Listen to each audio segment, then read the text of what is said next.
नमस्कार दोस्तों, धर्म उपासना की शक्ति में एक बार फिर से आपका स्वागत है। करवा चौथ पर प्रसिद्ध 5 पौराणिक कथा इस प्रकार से है। कथा सुनने से पहले यदि आप पूजा कर रहे हैं तो हाथ में जल, अक्षत, फूल ले लें, फिर यह कथा सुनें। पहली कथा इस प्रकार है। एक साहूकार के 7 बेटे और एक बेटी थी। सातों भाई तथा बहन नित्य एक साथ प्रेम से भोजन किया करते थे। बहन का विवाह होने के बाद भाई भोजन करते समय बहन को याद करते और फिर अनमने से भोजन किया करते थे। जब कार्तिक से पहले बेटी विदा होकर घर आई तो घर में खुशी छा गई। अब बहन भाई फिर मिल बैठ के भोजन करने लगे। कार्तिक कृष्ण पक्ष में करवा चौथ का व्रत किया जाता है। घर में लड़कों की बहुएं, माँ और बहन सभी ने व्रत रखा था। शाम को सातों भाई भोजन करने बैठे तो उन्होंने अपनी बहन को भोजन करने के लिए कहा। बहन बोली, आज तो चंद्रमा निकलने पर ही अर्घ देकर भोजन करेगी। भाई चुप होकर भोजन करने को तैयार हो गए, पर सबसे छोटा भाई बहन से बहुत प्यार करता था। उसने सोचा कि बहन चंद्र के निकलने तक कैसे भूखा रह सकेगी। उसने भाइयों के सलाह करके वृक्ष के सहारे सीढ़ी लगाई और चलनी के पीछे दीपक रखकर उसके प्रकाश को चंद्रमा बता दिया और भोली बहन को अर्घ देने को कहा। भाइयों ने इस तरह बहन को से अर्घ दिलाकर भोजन करने को कहा। बहन ने अपनी भाभियों से भी भोजन करने को कहा, किंतु उन्होंने भाइयों के द्वारा छल किया जाना बताकर ननद को भी भोजन करने से मना किया। फिर भी भोली बहन ने भाइयों के बहकावे में आकर भोजन कर लिया। बहन जब भोजन करने बैठी तो पहले ग्रास में बाल निकला। दूसरा कौर मुंह तक पहुंचने पर कुत्ते ने कान फटफटाए। इस तरह 2 अपशगुनों के बाद भी बहन ने भाइयों के साथ कुछ भोजन कर लिया। लेकिन तभी उसके ससुराल से उसके पति की तबीयत खराब होने की खबर आ गई। वह छोटे भाई को लेकर जब ससुराल पहुंची तब तक उसका पति मृत्यु हो चुका था। वहां उसकी मौत पर भारी कोहराम मचा हुआ था। माँ ने अपनी लड़की को ससुराल भेजते समय समझाया था कि जब वह पति के गांव पहुंचे तो घर जाते समय रास्ते में जो भी बड़े व्यक्ति और स्त्रियां मिले उन्हें पैर छूती जाना और आशीर्वाद प्राप्त करना। उसने ऐसा ही किया। जब वह पति के घर पहुंची तो वहां का हाल देखकर हस्तप्रभ हो गई।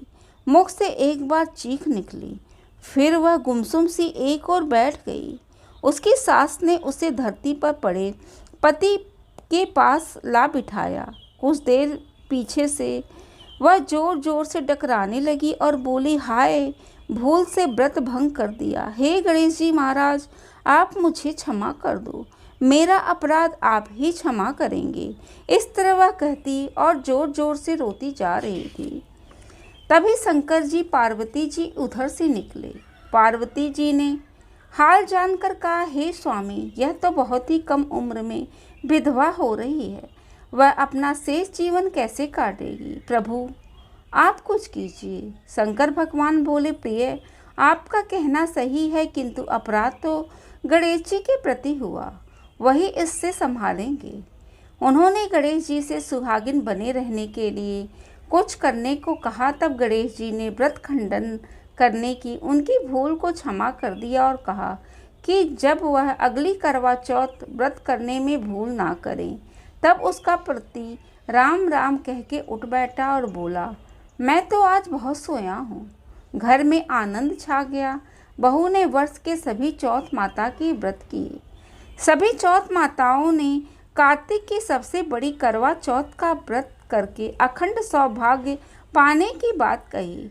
तब उसने कार्तिक आने पर करवा चौथ का व्रत विधि विधान पूर्ण किया और अपने पति सहित सुख से रहने लगी। अब वह प्रतिवर्ष करवा चौथ का व्रत हंसी खुशी किया करती थी। हे करवा चौथ माता, आपने जिस तरह साहूकार की बेटी को व्रत करने पर उसके पति को दीर्घायु प्रदान कर उसे सौभाग्य दिया, उसी तरह से प्रसन्न होकर सभी व्रत करके इस कथा को पढ़ने सुनने वाली देवियों को भी उत्तम और अखंड सौभाग्य प्रदान करना। आइए सुने करवा चौथ की दूसरी पौराणिक कहानी। प्राचीन समय में एक पतिव्रता स्त्री थी, उसका नाम करवा था। वह अपने पति की सेवा करने में कोई कमी नहीं छोड़ती थी। कार्तिक कृष्ण पक्ष की चतुर्थी के दिन उसका पति जब नदी में स्नान कर रहा था तो एक मगरमच्छ उसका पैर पकड़कर नदी ले जाने लगा। तब पति जोर जोर से करवा करवा कह के पत्नी को मदद के लिए पुकारने लगा। पत्नी ने जब यह सब देखा तो उसने अपनी साड़ी से एक सूत खींचकर मगर की ओर फेंक दिया। वह उस सूत के धागे से बांधकर पति को आगे नहीं ले जा सका। करवा ने फिर धर्मराज को पुकारा। उस पतिव्रता की पुकार पर धर्मराज वहां उपस्थित हुए और बोले, हे पतिव्रते, कहो क्या चाहती हो। करवा बोली, महाराज आप धर्मराज कहलाते हो और यहाँ अधर्म हो रहा है। देखो मेरा पति नदी में स्नान कर रहा है तो इस मगरमच्छ ने उन्हें पकड़ लिया। आप उसे मारकर मेरे पति को बचाएं। यमराज बोले, हे पुत्री, मगरमच्छ की आयु अभी मरने की नहीं हुई है, अभी इसका आयु शेष है, इसलिए मैं इसको मृत्यु नहीं दे सकता। करवा बोली, भगवान आप धर्मराज हैं, आपका धर्म दुष्टों को दंड देने का है, फिर आप ऐसा क्यों नहीं करते। धर्मराज उसकी बात सुनकर मौन थे। तब करवा बोली, तो मैं ही मगरमच्छ को नदी सहित नष्ट कर देती हूँ। यमराज बोले, ऐसा मत करो पतिव्रते, नदी के नष्ट हो जाने से सभी प्राणी दुखी हो जाएंगे। ऐसा कहकर उन्होंने अपने पति को छुड़ाकर मगर को सीधा कर यमपुरी भेज दिया और कहा, हे देवी, आज कार्तिक कृष्ण पक्ष की चतुर्थी है, श्री गणेश जी की पूजा का दिन है। तुम्हारे करवा नाम से यह गणेश चतुर्थी प्रसिद्ध होगी।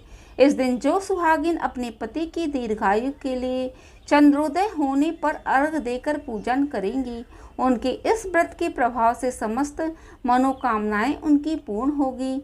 आज तुम्हारा पति व्रत धर्म भी धन्य हुआ जो तुमने अपने पति के प्राण बचाए। उसी समय से यह करवा चौथ पतिव्रताओं में प्रसिद्ध हुआ। हे चौथ माता, जैसे पुण्य फल पतिव्रता करवा को आपने अपनी कृपा से प्रदान किया, उसी तरह समस्त पतिव्रताओं को उनके करवा चौथ का फल प्रदान करें, उनके पतियों को दीर्घायु एवं सुख प्रदान करें। करवा चौथ की तीसरी कथा इस प्रकार से है। एक समय पांडुपुत्र अर्जुन नीलगिरी पर्वत पर तपस्या करने चले गए। उनके पीछे उनके भ्राता और द्रौपदी को अनेक संकटों का सामना करना पड़ा। साथ ही द्रौपदी भी अर्जुन के विषय में चिंतित रहने लगी। एक दिन द्रौपदी ने भगवान श्री कृष्ण का स्मरण किया और उनके दर्शन देने पर उनको अपने संकटों के विषय में बताया। तब शोकाकुल सती द्रौपदी को धैर्य बंधाते हुए श्री कृष्ण ने संकटों के निवारण हेतु एक प्राचीन कथा सुनाकर यह व्रतानुष्ठान करने का परामर्श दिया। उन्होंने द्रौपदी को बताया कि एक बार महिलाओं को कष्ट से दुखी देखकर पार्वती जी ने भोलेनाथ से कोई ऐसा व्रत बताने को कहा जो सुहागिन स्त्रियों को हर प्रकार से सुखी बनाए, उनके पतियों को दीर्घायु प्रदान करे, उन्हें सदा सुहागिन रखे। तब श्री शंकर जी ने उनको इस प्राचीन व्रत का वर्णन कर विवाहित स्त्रियों को हर प्रकार से सुख संपन्न रहने एवं उनके पतियों को दीर्घायु प्राप्ति करने वाला बताया। उन्होंने कहा, एक समय एक ब्राह्मण परिवार था जिसमें 4 पुत्रों के अलावा एक कन्या गुणवती थी। परिवार के सभी व्यक्ति धार्मिक थे और वर्ष में सभी व्रत पूजा किया करते थे। एक बार कार्तिक कृष्ण चतुर्थी को माँ, बेटी और तथा लड़कों की बहुओं ने करवा चौथ व्रत रखा। सायंकाल तक यह व्रत पूजा की समस्त तैयारी हो गई। चंद्रोदय होने की प्रतीक्षा हो रही थी। घर में पूड़ी पकवान बने थे। बेटी गुणवती को उसके पकवानों की सुगंध ने उसकी भूख को जगा दिया। उसे भूखी और व्याकुल देखकर उसके दयालु भाइयों ने छल से भोजन कराने की सोची। उन्होंने पीपल की वृक्ष की आड़ में नकली चंद्रमा दिखाकर बहन गुणवती से अर्घ दिलाया और उसे भोजन करा दिया। भोजन करने जब वह बैठी थी, उसकी ससुराल से अचानक पति के देहांत होने की खबर आ गई। वह चित्कार करती हुई अपने ससुराल पहुंची तो वहां की स्त्रियां तरह तरह की बात करने लगी। कोई बोली व्रत खंडनी आ गई, कोई कहती अपने पति की व्याहता होते ही चुड़ैल खा गई। एक तो पति मरने का उसे गहरा सदमा लगा था, दूसरी स्त्रियों की ऐसी तीखी बातों से उसका मन बिल्कुल विह्वल हो गया। वह धरती पर पछाड़ खा खा कर रोने लगी। हाय, मैं सचमुच ही राक्षसी हूँ, मैंने अपने पति को खाया। सचमुच ही राक्षसी हूँ, मैंने अपने पति को खाया। हाय, मैं इतनी भूखी थी कि मैंने भोजन नहीं, अपने पति को खाकर भूख बुझाई। इस तरह विलाप करती हुई यह गुणवती अपने पति के साथ सती होने के लिए भागी भागी शमशान पहुंच गई। चिंता में कूदना ही चाहती थी कि चौथ माता ने उसे रोक लिया। बोली, बेटी, तुम्हारी भूल नहीं हुई, तुम्हें भाइयों ने भुलावे में डाल दिया। देख, तेरा पति अब जीवित हो रहा, तू जाकर घर में उसकी प्रतीक्षा करो। गुणवती घर पहुंची तो उसका पति वहां बैठा मिला। घर में चारों ओर खुशियां छा गईं। स्त्रियां कहने लगी कि गुणवती का पतिव्रत धन्य सत्य है। तब गुणवती सहित सब स्त्रियों ने अगली करवा चौथ आने पर व्रत विधि पूर्वक पालन करने का निश्चय किया। कार्तिक कृष्ण पक्ष में जब फिर करवा चौथ आई तो गुणवती ने सब विधि पूर्वक व्रत किया। श्री कृष्ण जी बोले, हे द्रौपदी, तुम भी इस व्रत को करके अपने समस्त संकट को दूर कर सकोगी। यह कार्तिक मास अगला ही मास है। तुम करवा चौथ व्रत को विधि पूर्वक करोगी तो अपने सभी संकटों से मुक्त हो जाओगी। करवा चौथ की चौथी कहानी इस प्रकार से है। एक वैदिक परिवार में 7 बेटों की बहुएं थीं। 6 बहुओं के पीहर वाले बहुत धनी थे, भरे पूरे परिवार के थे। 7वीं बहू के परिवार में कोई भाई बहन नहीं था, वह बहुत गरीब थी। इस कारण 6 बहुओं के पीहर से बहुत सा दान दहेज आया था। उसके पश्चात भी उसके भाई जब तब बहुत सा सामान भी लाते थे। इस तरह परिवार में उन 6 बहुओं का बड़ा मान सम्मान था। छोटी बहू घर का सारा काम काज करती थी, किंतु सभी उसकी बुराई किया करते थे। प्यार उसके सास ससुर भी नहीं करते थे, उसे खरी खोटी सुनाते रहते थे। एक दिन छोटी बहू जब घर में अकेली निकल पड़ी तो बियावान जंगल में जाकर जोर जोर से रोने लगी। आज करवा चौथ का व्रत का दिन है। उसकी जेठानियों के घर से करवा चौथ व्रत के लिए उसके भाई और करवा और सौभाग्य की सामग्री की पिटारियां लेकर आए थे। छोटी बहू के घर से कौन था जो उसके लिए कुछ लाता। इसी से वह दुखी होकर जंगल में रोती हुई विचरने लगी। एक नाग उसके रोने को सुन रहा था। वह अपने बिल में से निकलकर उसके सामने आया और मनुष्य बोली में पूछने लगा, बहन, तुम क्यों रो रही हो? आज तो करवा चौथ का दिन है, हंसी खुशी व्रत करो। छोटी बहू पहले तो नाग को देखकर डर गई, फिर साहस करके बोली, आज करवा चौथ का व्रत का दिन है। सब बहुओं के भाई आज करवा चौथ पर बहुत सारा सामान लेकर आए हैं। मेरे पीहर से कोई नहीं आया, मेरे लिए करवा और सामान लाता। काश मेरा भी कोई भाई होता तो मेरे लिए करवा लाता। यह सुन नाग को दया आई और बोला, बेटी, तुम अपने घर जाओ, शायद तुम्हारा कोई मुंह बोला भाई घर पर करवा लेकर आए। यह सुन छोटी बहू घर आकर संतोष से सब कामों में लग गई। कुछ देर बाद एक मनुष्य आया और छोटी बहू की सास से बोला, मैं तुम्हारी छोटी बहू का भाई हूँ। उसके बचपन में ही मैं बाहर जाकर रहने लगा। अब मैं घर आया हूँ, आज करवा चौथ है, मैं उसके लिए करवा और सुहाग पिटारी और कपड़ा लाया हूँ। सास ससुर और सभी बहुएं उसके लाए हुए बहुमूल्य सामान को आंख फाड़ फाड़ कर देखने लगी। वाह, इतना सामान और इतना बेशकीमती! छोटी बहू ने प्रसन्न होकर अपने भाई का सत्कार किया। सास ससुर ने भी उनको प्रेम से भोजन आदि कराकर विश्राम करने को कहा। करवा चौथ का व्रत हंसी खुशी हो गया। अगले दिन छोटी बहू का भाई उसकी सास से बोला, माताजी, मैं अपनी बहन को कुछ दिन के लिए घर लेकर जा रहा हूँ, आप इसे मेरे साथ भेज दें। सास ने उनसे प्रसन्नता पूर्वक उस भाई के साथ भेज दिया। वह मनुष्य रूपी नाग नागरोगों का राजा था। वह उसे ससुराल से अपने महल में ले आया और बोला, बहन, तुम जितने दिन रहो हंसी खुशी रहो, अपनी इच्छा अनुसार खाओ और सारे महल में मर्जी हो घूमो, लेकिन यह ख्याल रखना कि सामने वाली नाद का ढक्कन उठाकर कुछ नहीं देखना। छोटी बहू के भाई के महल में आराम से रह रही थी। एक दिन जब भाई कहीं गया तो उसने नाद का ढक्कन उठाकर देखने का विचार किया। उसने सोने महल में नाद के ढक्कन को उठाया तो उसने नाग के बच्चर इधर उधर घूमते मिले। जब उसे किसी के आने का आभास हुआ तो जल्दी से उस ढक्कन को रख दिया।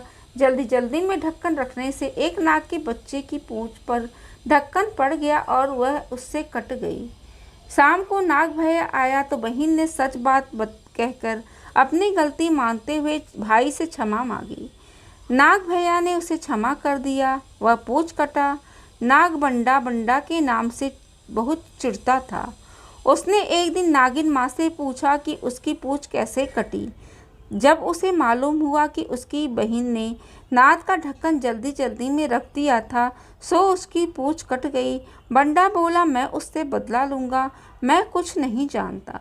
माँ ने उसे समझाया कि यह गलती से हुआ, जानकर तो नहीं किया था। बंडा बोला, मैं नहीं जानता, मैं उससे ज़रूर बदला लूँगा।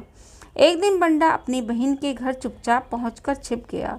वह अवसर की ताक में था कि उसे काट कर घायल करे। कमरे में जहां बंडा छिपा था वहां छोटी बहू बैठी थी। वहीं उसकी सास आई और बातों ही बातों में बहू से पूछा, बहू तुझे सबसे प्यारा भाई कौन लगता है? बहू ने तुरंत प्रसन्न होकर कहा, माता जी मुझे तो बंडा भैया सबसे प्यारा लगता है। बंडा यह बात सुन रहा था। वह सोचने लगा, मुझे धिक्कार है जो मैं अपनी बहन को जानबूझकर काटने आ गया हूँ।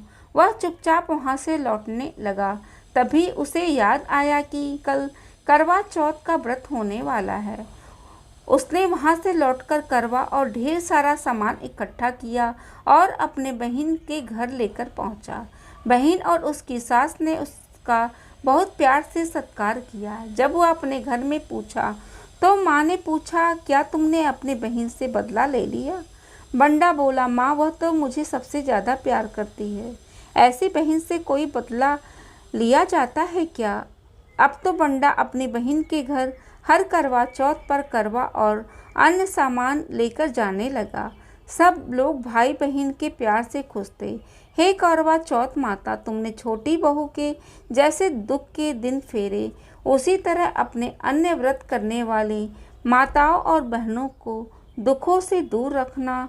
सुहागिनों को उनका सुहाग अक्षय कर उनको सब प्रकार से संतानों सहित सुख संपत्ति प्रदान करना।